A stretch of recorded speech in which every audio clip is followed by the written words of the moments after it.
to have anything in the Gulf. In the Gulf is But there was a mine. so mine hunters, and then there was a frigate for a long time. I think like end last year. But then you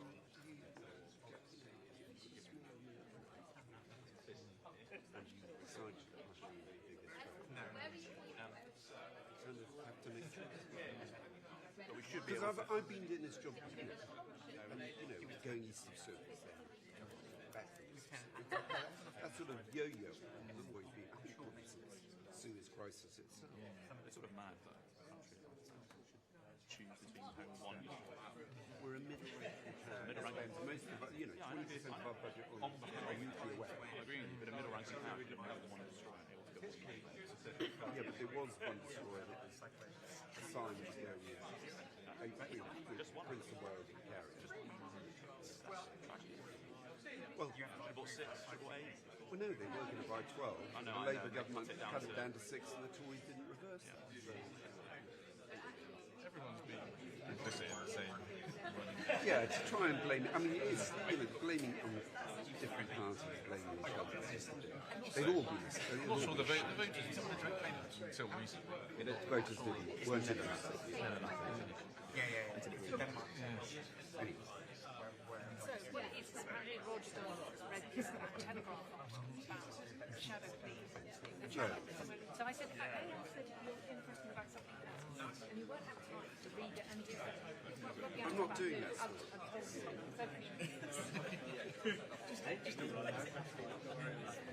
mean, it's not a story yet. We're sort of hoping that there's no one. Well, he was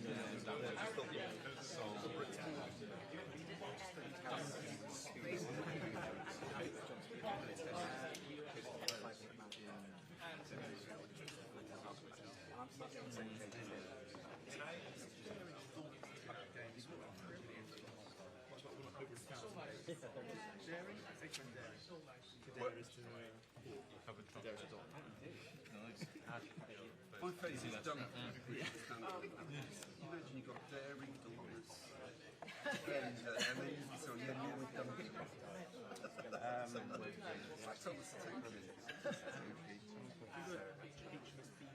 They wrote a letter saying that George was a letter to the Navy 40 years ago saying, I mean, they didn't firstly take it seriously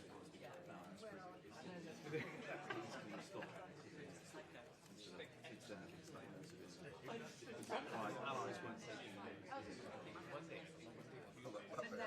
now, yeah. Vanguard. Right. Yeah. Very one of the new but then they wouldn't have an Azure core, and they went, what's the difference? I forgot what their name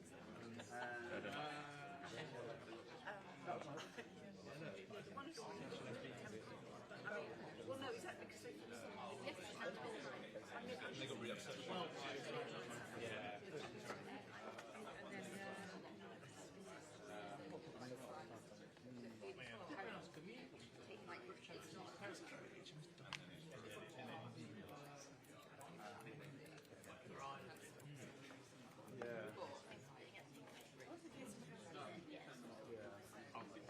That wasn't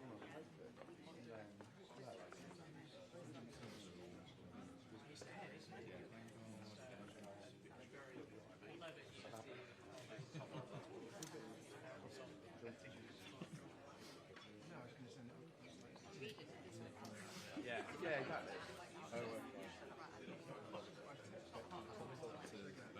Yeah.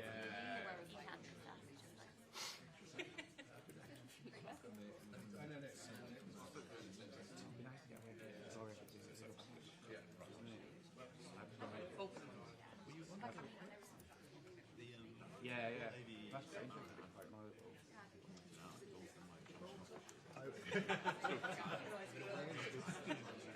And then there's some Scottish. Well, the camera features you, isn't it? Yeah.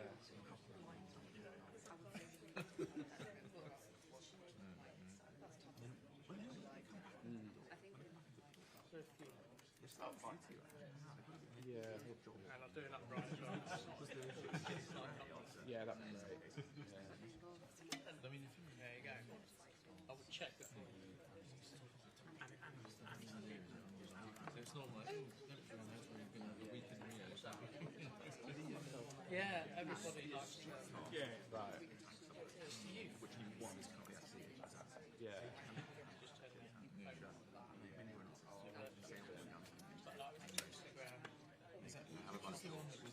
Everybody films themselves that way. Terrible. Would you?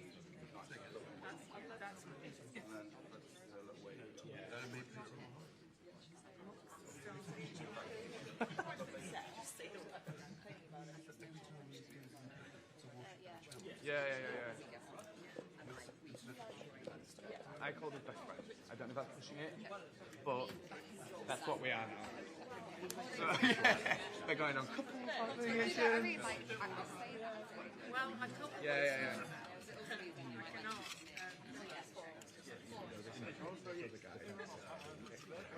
No, I agree. We should say that. There will be praise for that.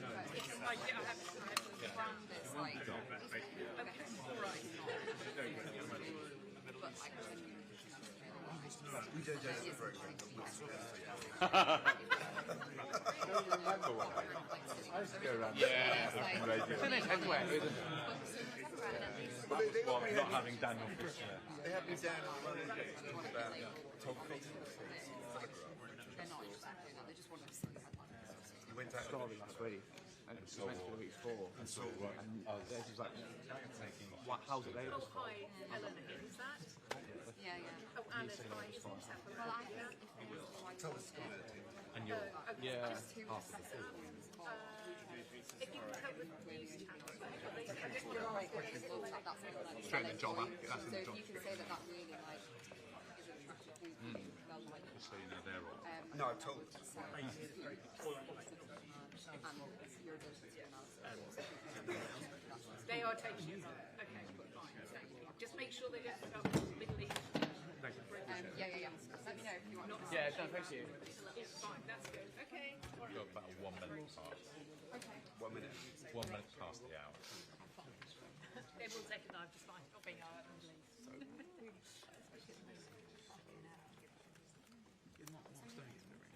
That sounds like nice.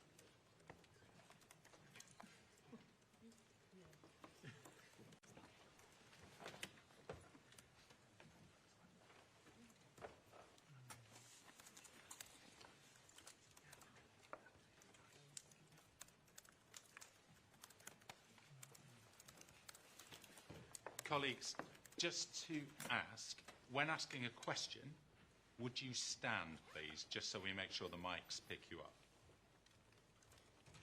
No. Apart from Jonathan Beale, who doesn't need to because he projects so much anyway.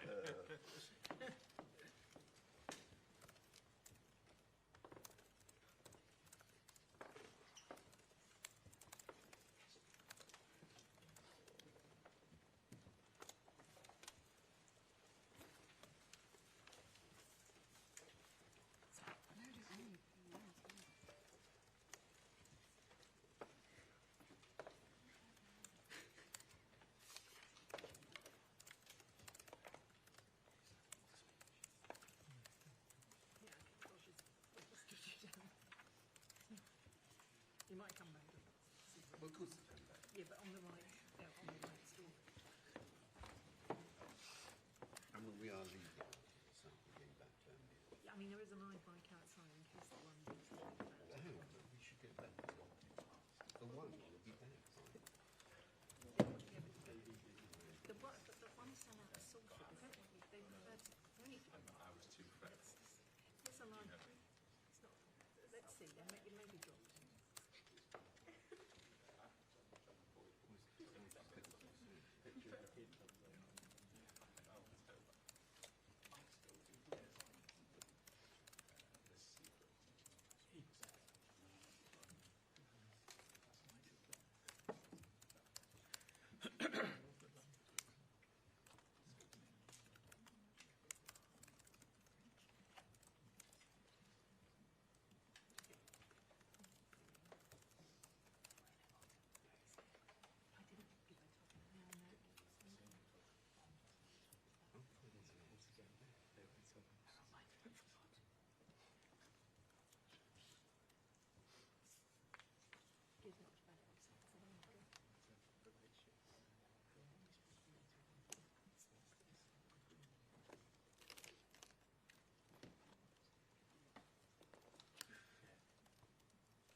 Good morning.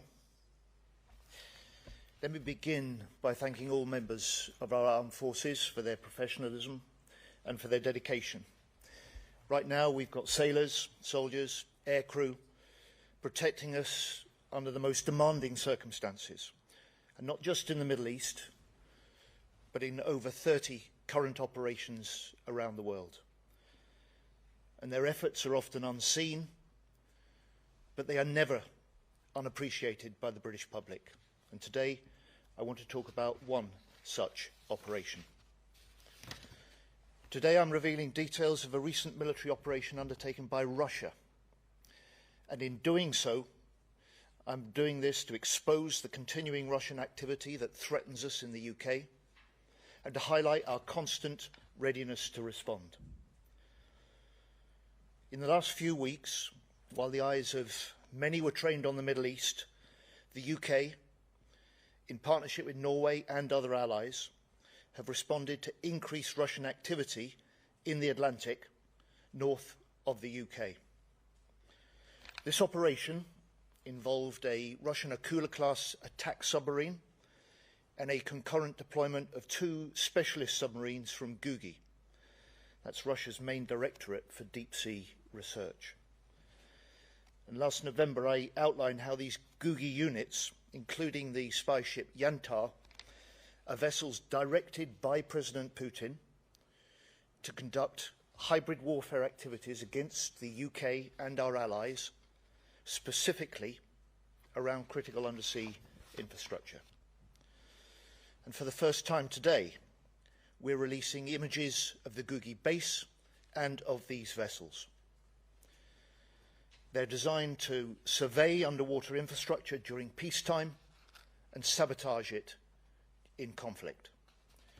In response to the Russian submarines, I can confirm that I deployed our armed forces to track and to deter any malign activity by these vessels. A Royal Navy warship and Royal Air Force P-8 aircraft, alongside allies, ensured that the Russian submarines were monitored 24/7.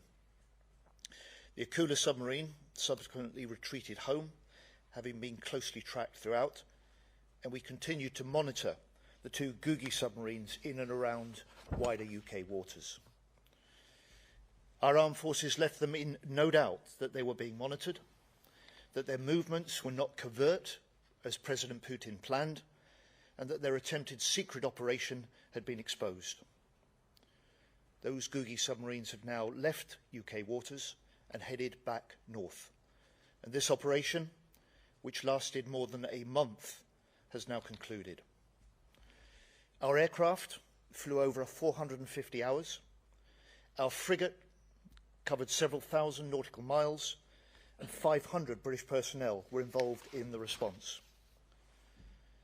And I'm making this statement to call out this Russian activity.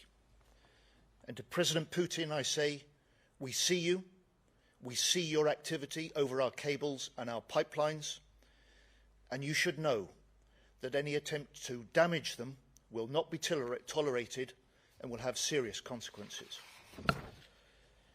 This also reminds us why the seabed matters, especially for Britain. We're an island nation.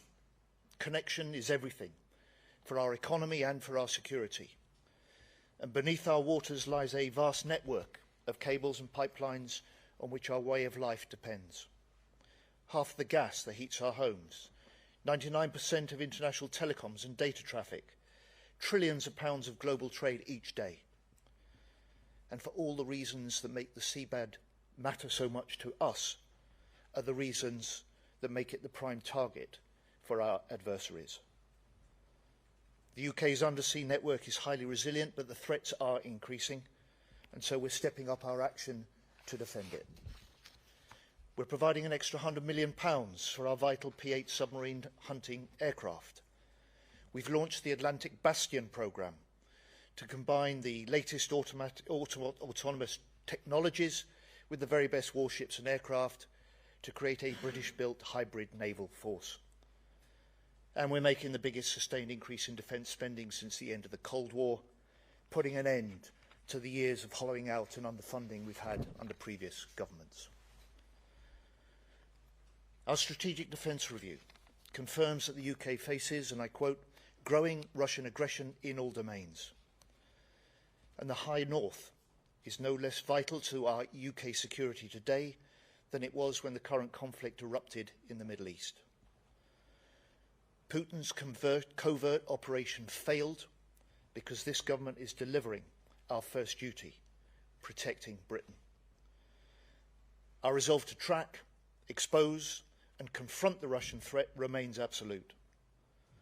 And that's why this year we're deploying our carrier group where it is most needed, the High North, and why we're leading NATO's new mission, Arctic Sentry. And I also want to thank our Norwegian allies, with whom we've cooperated closely throughout. Our shared commitment to confront Russian aggression in the North Atlantic is at the heart of our Lunar House Agreement. And together, we are now building a combined fleet of new submarine hunting frigates and new uncrewed systems. Let me finish where I began, with praise for the professionalism of our outstanding armed forces. They are truly the best of Britain. And when a crisis erupts noisily and dangerously, as it has done in the Middle East, I understand people questioning why all UK military assets and personnel have not been deployed to deal with it. But that is not in Britain's national interest. The greatest threats are often unseen and silent. And as demands on defence rise, we must deploy our resources to best effect. Those resources will rise in coming years because of our government's record defence investment. And so, as we act to defend our interests and our allies in the Middle East, we also step up to meet increasing threats in the High North, to strengthen NATO, to stand with Ukraine. And above all, we will always act on the first duty of any government, to protect our UK homeland and keep the British people safe, secure at home and strong abroad. Thank you.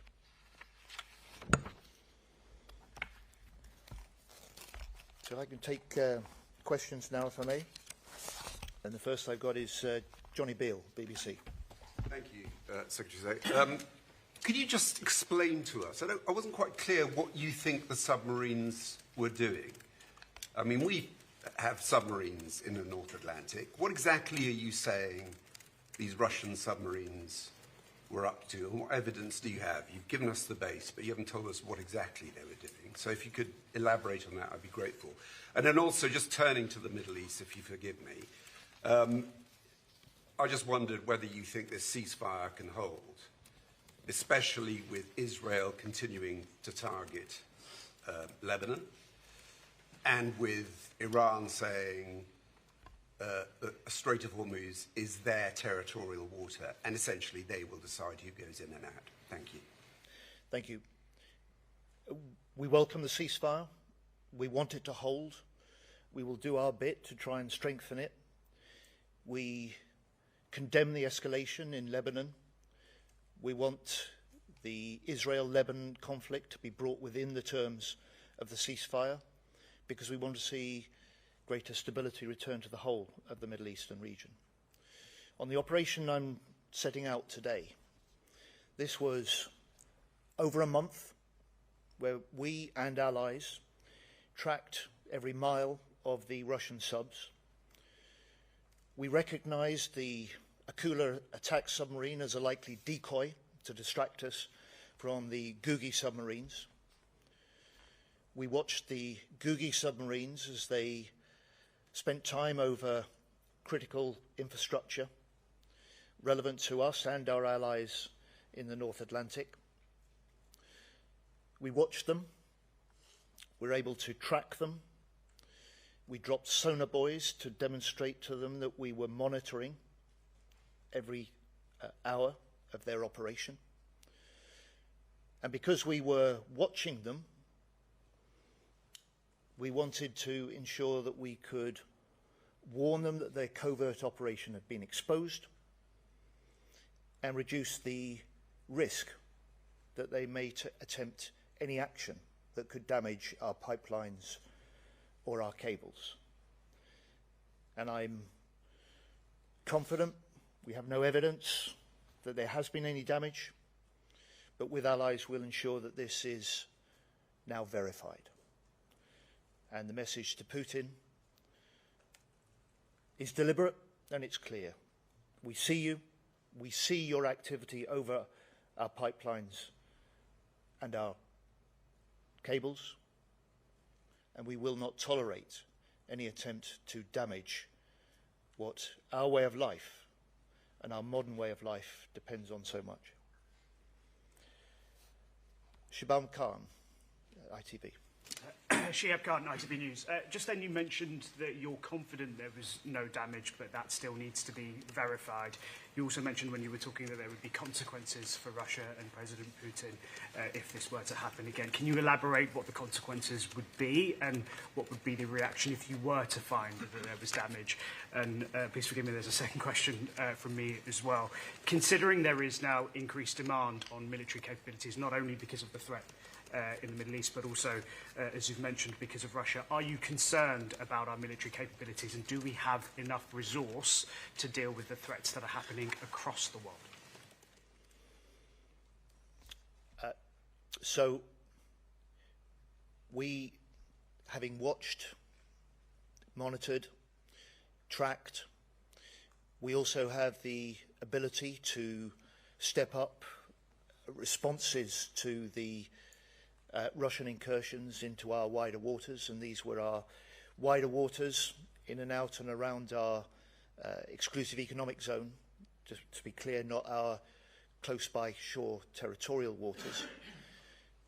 But clearly, to divulge the operational options that are available to us as a UK military alongside allies is simply to make the Russians wiser, so I won't do that. We're confident, and we've got no evidence that any damage has been done to the cables or pipelines. The UK has one of the most resilient undersea networks of any nation, with inbuilt contingencies if there are damage, but we will ensure that with allies that we will verify the state of our infrastructure now that the Russian submarines have been seen off and that they're heading north back to their base. Demands on defence are rising. We see that in the Middle East. We see that in the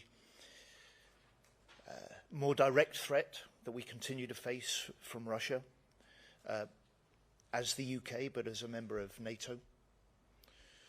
It's a recognition that the Prime Minister set out in his important Munich speech at the Security Conference a month ago, where he said hard power is the currency of the age.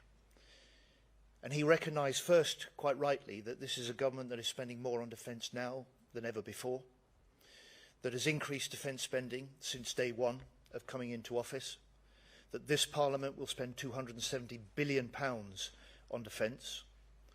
But in the face of rising demands on defence, the Prime Minister said we must, and we know we must do more, spend more quickly.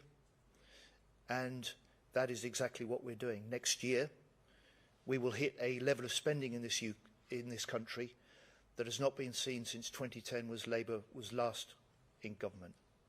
And we do that to respond to the rising threats and to recognise the fact that for 14 years we had governments that cut our forces, that is, in the words of one of my predecessors, hollowed out and underfunded the forces over those 14 years.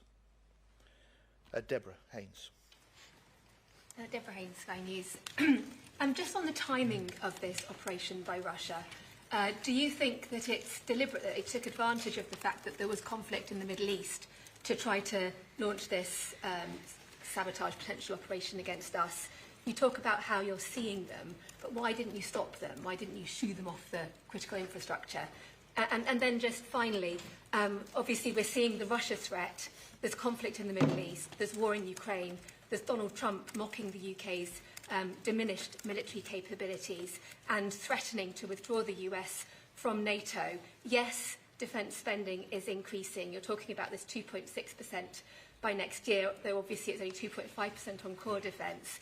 Are you having those private, tough conversations with the Prime Minister, with the Chancellor, that this target to increase defence spending to 3% needs to be pushed forward much faster, potentially by the end of this Parliament?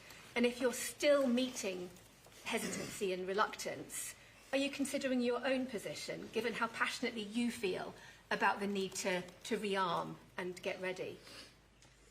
So, a number of questions in there, Deborah. Look, first, I'm pretty clear that Putin would want us to be distracted by the Middle East.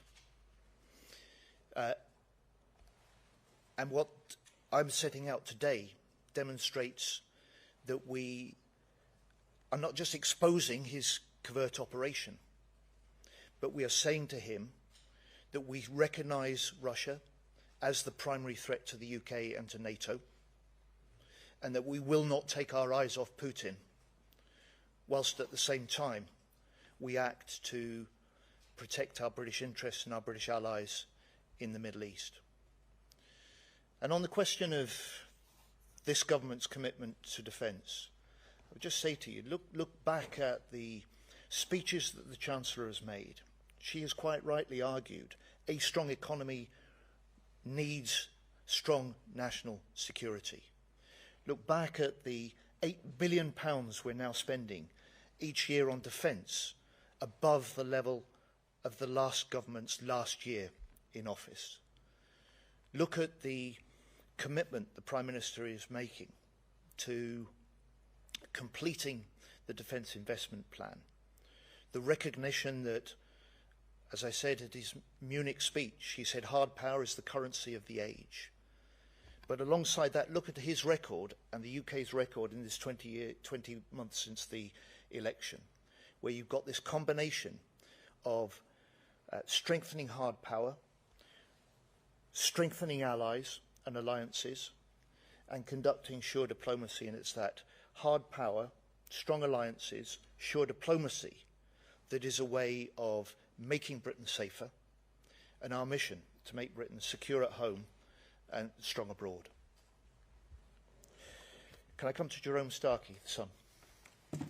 Jerome Starkey from the Sun newspaper. Defence Secretary, I think this is the second time you've told Putin that you see him.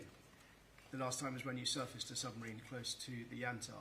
It doesn't appear to have deterred these submarine operations surveilling subsea infrastructure.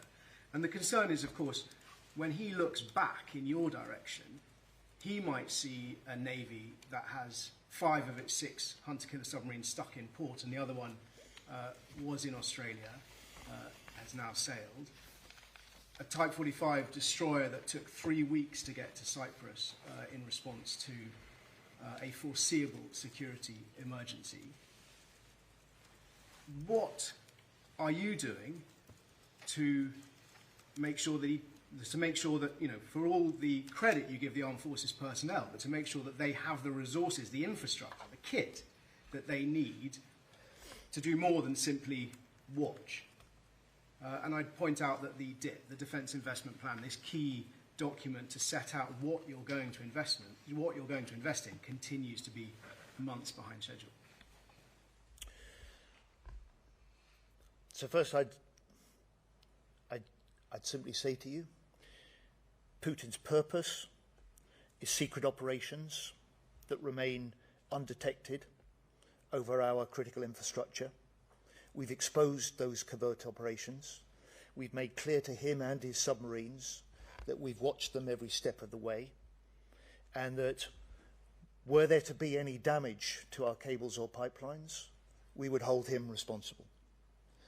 And I think the nature of the operation that I've set out today demonstrates that we have UK armed forces capable of detecting, capable of deterring, capable of responding if required in order to protect Britain and to protect our vital undersea infrastructure.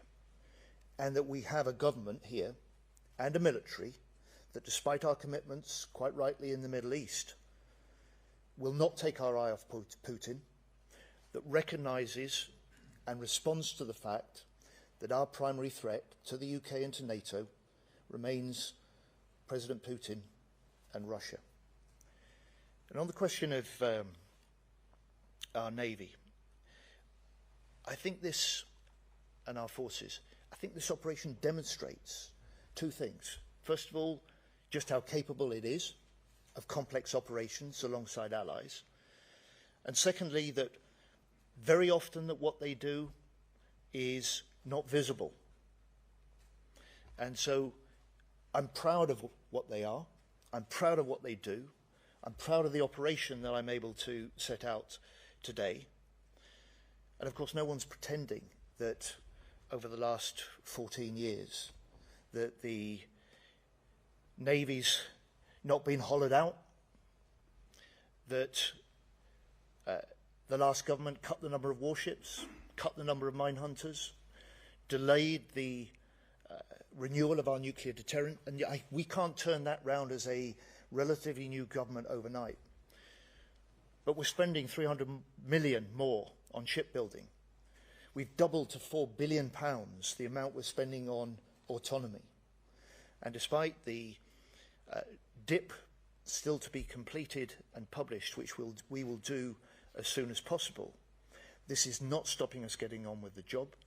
And since the election, we've let over 1,200 major contracts. We've made the investments. 86% of those contracts have gone to British-based firms. And so, as I've argued consistently, we're taking the steps to rebuild the strength of our armed forces, reinforcing Britain's security and boosting Britain's economy and economic growth at the same time. Larissa Brown.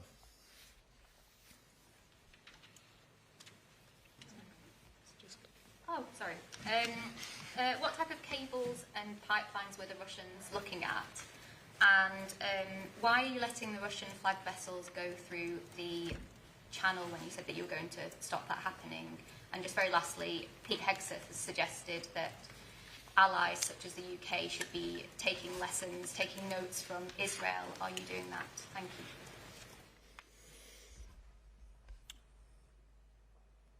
So I'm not going to disclose any details of the precise locations or the precise infrastructure networks over which the Gugi submarines were operating. But suffice to say, we know exactly where they were. We've watched them 24/7.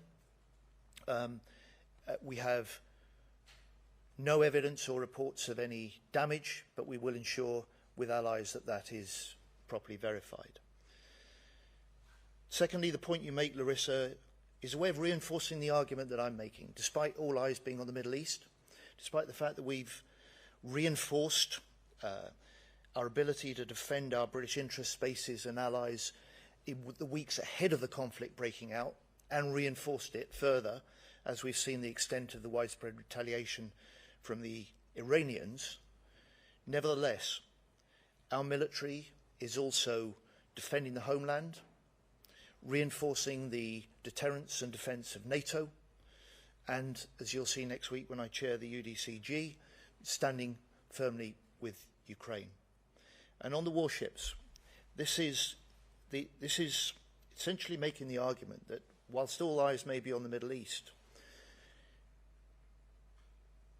Russia still poses a threat, and we will continue to do what we've done as a matter of course, which is ensure that we can escort any Russian warships through our waters, and in the case of this operation, to ensure that we can track any potentially malign activity, and that we can monitor and make clear that we have exposed any covert operations that Putin wants to mount that may threaten our vital interests.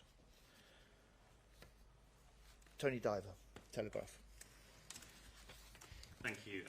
I want to ask you about the Russian shadow fleet being escorted through the channel. Just to push you on that, is the government comfortable with the Russian Navy operating an escort service for these ships in the English Channel? And if not, what can the government do about it? You've already said you want to stop these sanctioned vessels, but they're still travelling past the UK every day. And if I may, the government's been clear that the ceasefire in the Middle East should extend to Lebanon. Are you now considering further arms export restrictions on Israel, given their attacks on Lebanon yesterday? So on the first question, we're concentrating on what we can do alongside allies, and the Prime Minister is in the region this week discussing with Gulf countries how we and they might reinforce the strength of the ceasefire and might create the conditions in which the Strait of Hormuz could be reopened. On the question of the shadow ships, we've got a strong history as a country for sanctioning ships, individuals, and with allies we've seen two things in the last year. We've seen over 200 of the Russian sanctioned shadow fleet put out of action and forced to anchor, putting more pressure on Putin's ability to fund his illegal war in Ukraine. And we've seen the oil revenues that Russia takes from the illegal trade drop by a quarter. But there's more we can do, and as the Prime Minister has announced, we are ready, we have the military options, and we're ready to take action, not just in support of, but action with allies to interdict shadow fleet vessels. And I would just suggest to you, if the action we've already taken, the action that the Prime Minister has indicated we're ready to take in addition, is making Russia reroute its shadow ships, as it has, or escort its shadow ships with its own warships, then the stance, the military posture, the determined work that we've done, particularly with Jeff allied nations, is having an impact and making it harder for Putin to pursue his illegal oil revenues, coordinate and run his shadow fleet, and fund his illegal war in Ukraine. And we aim, with others, to put more pressure in the coming weeks and months on that activity. Lizzie Buchan, Mirror. Yesterday, Donald Trump said that NATO was not there when we needed them and won't be there again. Can I get your response to that? And are you concerned about the future of the alliance? Thank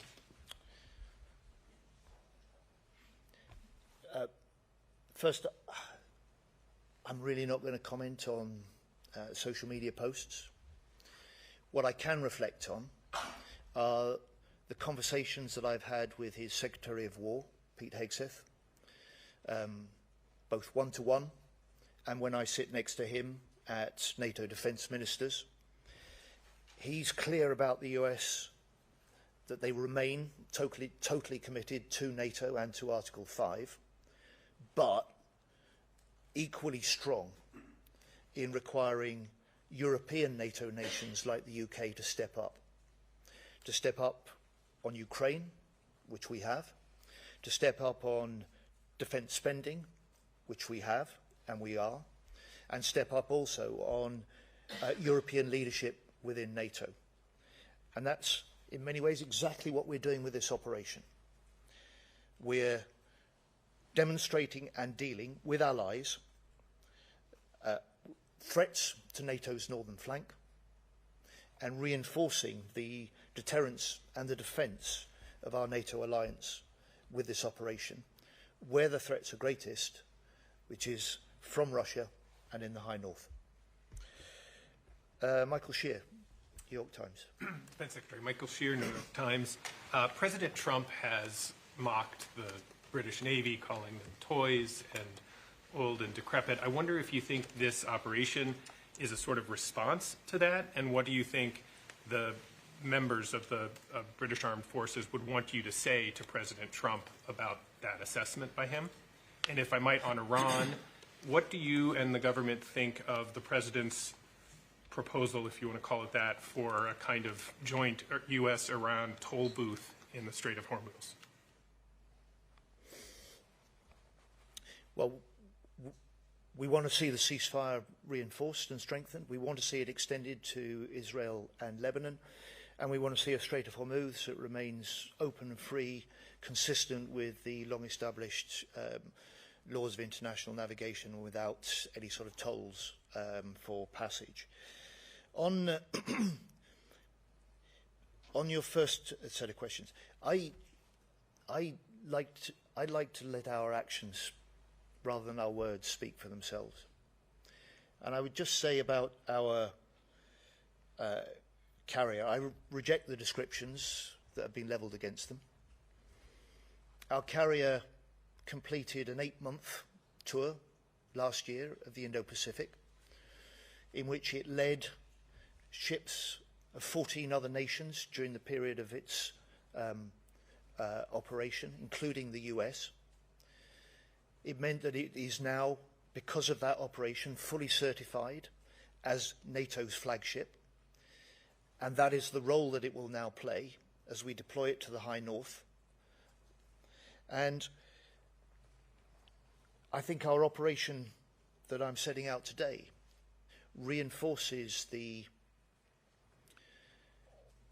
seriousness with which we take the Russian threat, reinforces the importance of the High North, and says by what we're doing rather than by what we're saying, that we recognise while we've got responsibilities that we're discharging in the Middle East, we won't take our eye off NATO, we won't take our eye off defending and deterring on the northern flank, and we won't take our eye off the Putin threat. Molly Blackall? Hi, Molly Blackall from the iPaper. Thanks for doing this.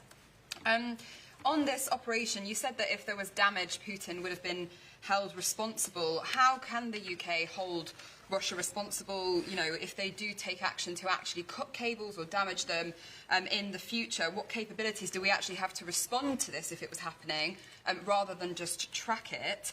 And if I may, on the Middle East, you said that the UK is willing to do its bit to try and make the ceasefire hold. What's your plan to contribute? Thanks.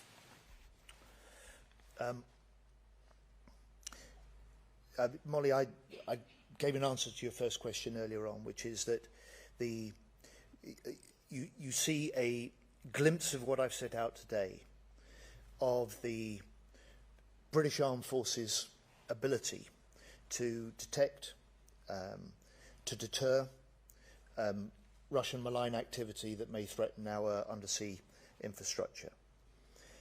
We have a range of capabilities in which, if necessary, we could take that steps further, including to respond if there is a question of Russian damage to our cables or to our pipelines. And I'm simply not going to set those out in public. It'll only make Putin wiser. But I believe the demonstration of what our armed forces have been able to do over more than a month says to Russia, you can't get away with the covert operations that you want to mount in the Northern Atlantic, in the UK wider waters, and that threaten allies as well. And on the question of our sort of contribution to the wider Middle East, you've seen in recent days.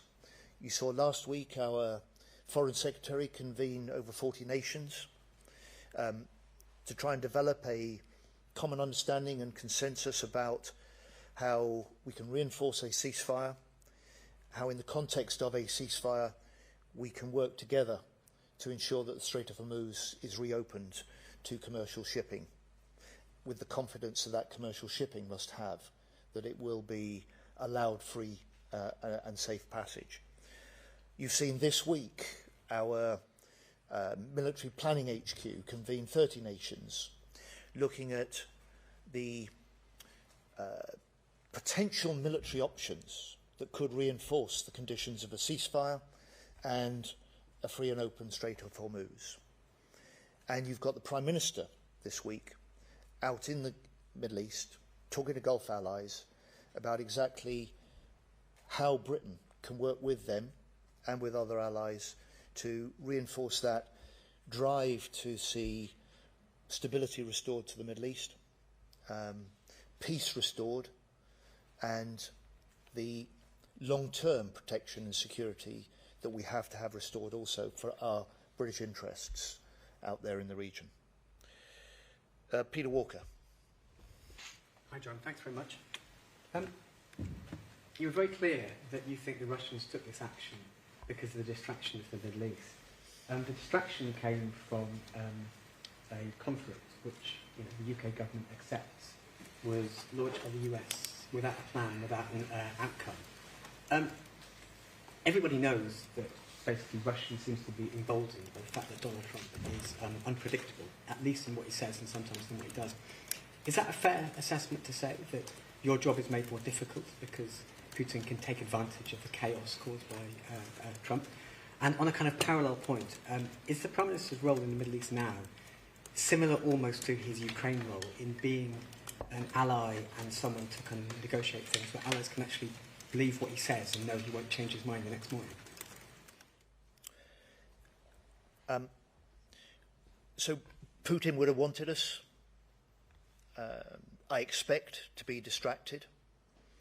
And my purpose today is to demonstrate to him publicly that we have not been, that we have our eye on him, that we recognise he and Russia pose the primary threat to UK security and NATO security.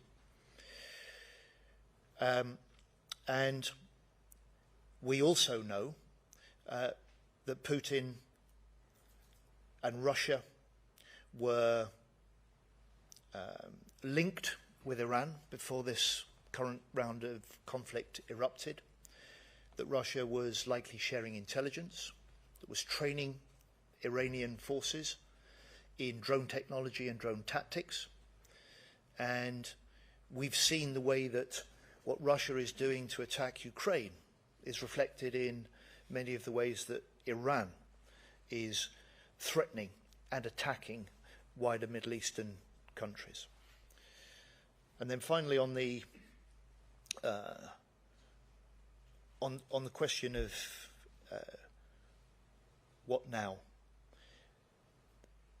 where the UK can play a role diplomatically or in defence diplomacy in bringing countries together, in fostering a shared understanding of the threats, a definition of the sort of circumstances that may be necessary for a long-term ceasefire and opening the Strait of Hormuz. We're ready to play that role, as you've seen in recent weeks. Those options are still being developed. Those discussions are still continuing. And the circumstances within which any sort of options or actions could be taken are still rapidly developing and depend critically on this central security and stability of the ceasefire, which is why we've been so strong in welcoming it. And you've heard our Foreign Secretary today saying that we want it strengthened, and we want all nations with an interest in peace in the Middle East to play their part. Finally got Dan Bloom, Politico. Defence Secretary, are you planning to convene more meetings of the Hormuz coalition in the next few days, given reports that the US wants to see concrete plans out of that coalition in the next few days? And can I just come back to the question on tolls? Britain has been leading this military planning exactly to ensure that tolls can't be imposed on ships going through the Strait of Hormuz, but Donald Trump has mused about some kind of joint venture where the US can take money from tolls. So do you think he's being serious? And if he is, would we be prepared to deploy British military assets to stop tolls being imposed in the Strait of Hormuz by the US? So look, Dan, I'm really not going to get into sort of what ifs of that nature just simply isn't sensible. It isn't actually doable. What I will state is very clearly what I discussed and stated when I was in the Middle East last week, in discussions with Saudi Arabia, with Bahrain, and in Qatar. And all the Gulf countries are strongly of the same principled view as we are, that a compromise of that freedom of navigation of the seas, the introduction of any sort of pay-for-passage tolls, would create a potential principle that could be used and abused by others elsewhere. So we'll continue to argue for that. We'll continue to try and build a strength of international opinion behind that principled position. And in terms of any next steps or convening of meetings, we'll announce anything if that is the case in due course, and I haven't got an update on that specific question for you today. Thank you very much. Johnny, you've had plenty already. Did you mean that the Russian submarines were operating inside UK territorial waters or in the waters close to the UK? Well, I'm glad you asked, but I think you may not have heard me when I gave a very clear answer to one of your colleagues earlier on. These submarines have been operating in and around wider UK waters, and by that I mean our exclusive economic zone waters and not our territorial waters. And they've been operating in and around the waters of other allies, which is why this has been an important operation that in parts we have led, but we've conducted in particular with the Norwegians, but with other allies. And I think you've had from the information I've been able to set out an indication of how substantial, how long-running, and how complex this operation is, and how well our military have been able to respond. So thank you all very much.